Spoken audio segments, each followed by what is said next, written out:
Hey guys, Joseph James here once again with your nightly newsletter brought to you by SchoolofTrade.com. Today was October 19th, 2009.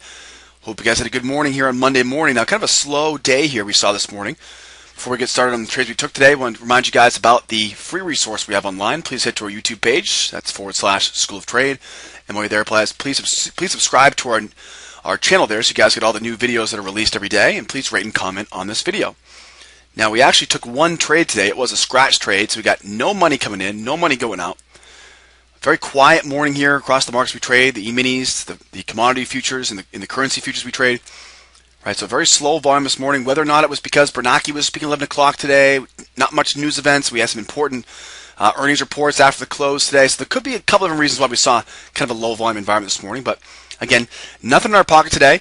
We put $2,000 in our pocket last week. We put $3,000 in our pocket before, $1,000 in our pocket before that, and that brings our monthly total so far in the month of October, halfway through the month, at $6,000. Now, of course, we're going to continue trading just like this and hopefully finish up this month here well over that $10,000 range. Of course, guys, just 4 contracts. That's all we're trading is 4 contracts.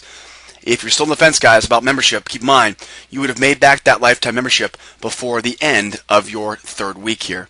So as you can see, right now is not the time to be sitting on the fence, guys. Now is the time to jump in and get signed up as a lifetime member. We're talking about the 7 deadly mistakes we make as traders. And of course, the second mistake is not taking profit, or of course not having a profit strategy set in place. We all know about taking profit, right? That's kind of the fun part of our job as being traders, when we get to cash our chips in and take all that cash to the bank. And now, of course, not taking profit, though, that is being fearful or greedy and not having a system in place to take profit, well, that can be a very big mistake as day traders. As the old saying goes, is cut your losses and let your winners run.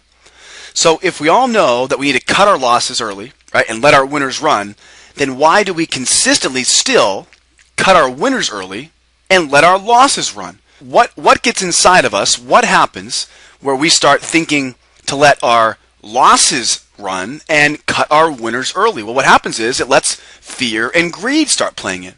So the emotions behind our trading, as you guys always know, right, are very powerful. Because what happens is when we get into a trade, we quickly start fear, right, getting fear and greed, anxiety, impatience, right? All that stuff starts bubbling up to the surface now.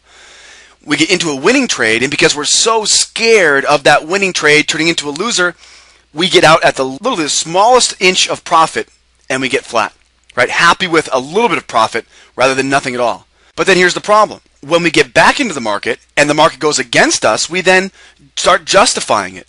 We start coming up with excuses.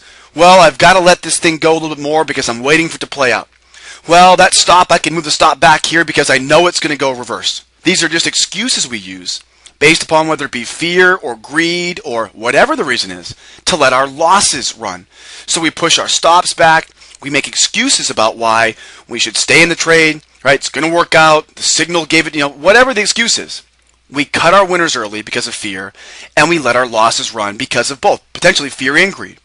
Now, guys, this type of trading will not make us money in the long run, as you guys can imagine. Cutting our winners early at 2 or 3 ticks for a winner and letting our losses run is not going to help us with long-term success. We always need to take profits. And how do we do this? Well, first of all, we need to make sure we're using profit targets. These profit targets, of course, are going to lock in profit. And I'm going to go over an example of that here in just a second. So we want to use profit targets first. And most importantly, we want this to be a mechanical use of profit targets. And a mechanical use, I mean we can't change it. We can't let our emotions get involved. We want to automate this to remove those emotions. So rather than me having to decide where I take profit manually, I'm going to think about this ahead of time when I plan my attack, right? When I plan my trade management strategies, I'm going to plan ahead of time where I'm going to take profit. And I'm going to make that mechanical and fully automated, which means when I get into a trade, I will have no opportunity to change that based upon my emotions. It's going to require me to now use rules to make changes to that profit target. Now, of course, it also should be easy to execute. It makes no sense if you have a wonderful profit target strategy for taking profit, but you can't execute it. Well, what's the use? It needs to be very easy to execute. Now, of course, we use NinjaTrader charts here in our trade room. They make it very easy for us to execute our, say, long order, add your stop and your targets, and to manage all of that with a click of a button. Very easy to execute. and also very easy to set up mechanically and automatedly so that we don't never have to let emotions get involved. Now, this term of always taking profit, right? Taking profit when it's needed to be taken is essential for your confidence, right? Like anything else as a trader, the more we see our profit targets filled, the more confidence we get. The more we see our stops filled, the less confidence we have. So taking profit early, right? Scaling out of your positions and making sure that you're doing your homework as far as where your profit target should be, how you should be moving them, when you should be moving them, and of course, all of this is essential to your confidence going forward because hitting profit targets puts money in your account, and money in your account is going to give you confidence. Now, here's a great example of how we can use our profit strategy or how to take profit out of the market. Let's say we got long on the euro here, for example, at 1.4000. We would, of course, initially place our protective stop, say 5 ticks back. But now, of course, and again, just a basic example, we'd use 3 profit targets, right? Maybe at 5 ticks away, 10 ticks away, and 15 ticks away, just like this example. And we'll begin to remove 1/3 of your position off the table at each time we hit a profit target. Okay, so we are going to, first of all, identify ahead of time where that profit target should be taken. So we cannot let emotions get involved. When the price starts moving in my direction, I can then look to take 1/3 of my position off at the first target, right, 5 ticks away. If it then goes to my second target, 10 ticks away, I will then take a second third of my position off, and then a final third when it then fills my third and final target. Now, of course, it's important that we remember this should be mechanical, it should be automated, and again, guys, when you come out and join us tomorrow morning in our live trade room, we're going to show you guys how to put all this stuff together, right, and make this all completely automated. And once again, guys, right, we will, of course, we'll show you guys how to attend our live trade room. Let's take a look at some of the trades we actually took today in the room this morning. Again, like I said, right, we didn't have very much volume in the market this morning at all. We spent most of the morning qualifying trades on very low price action, very slow volume. So we took one trade here, although it was a scratch. Like I said, I didn't put any money in our pocket, but a great example, guys, of what to do if something goes wrong. Now, this is kind of a very useful explanation, a very useful example here. Because just before 10 o'clock, again, we had to wait until almost 10 o'clock here before we really saw the first trade setup. This was on the Russell today. TF is a symbol. This is a breaker short at the 614 half level. All right, fill was at 14 half. Now, momentum was down, right? Momentum was down. Pace of the tape was up. So we had everything we needed to, to basically get into this trade. We got into the trade, but we had to get out early because we started to see a couple things go against us here. And these things that we look for here, momentum, price action, right? Patterns on my pace of the tape indicator, they begin to show that this momentum was beginning to shift to the upside. And of course, you can see at the bottom of this chart here, momentum found its bottom and then began to reverse back to the center of the momentum indicator. So it went from oversold, now pointed to the upside, headed back towards overbought territory.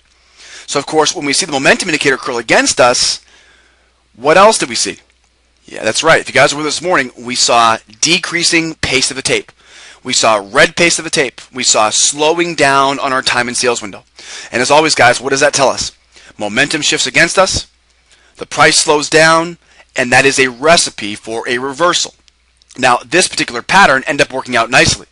And the majority of our members who stayed in this made all that money all the way down there to 612 half. I got out early because I simply followed my rules. My rules tell me, Joe, when you're in a short trade and momentum curls up against you, and then furthermore, you see the people leave the market, right? That is shown in your time and sales window, reflected on my pace of a tape indicator. When I see the pace of a tape go from green to yellow to red, right? Slows all the way down. Momentum curls against me, guys. That is enough for me to know right there to get out of that trade and protect my capital first.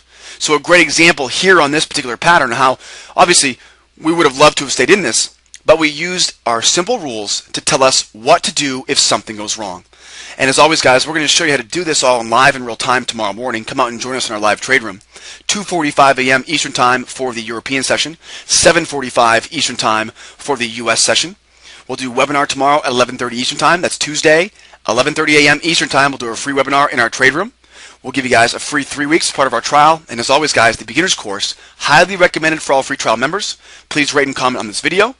My name is Joseph James. For more information about lifetime membership, that's right, lifetime membership, drop us an email. That's sales@schooloftrade.com. And guys, the room opens up tomorrow morning, 2:45 Eastern Time for the Euro session, 7:45 Eastern Time for the US session. We'll see you guys there. Don't miss a tick.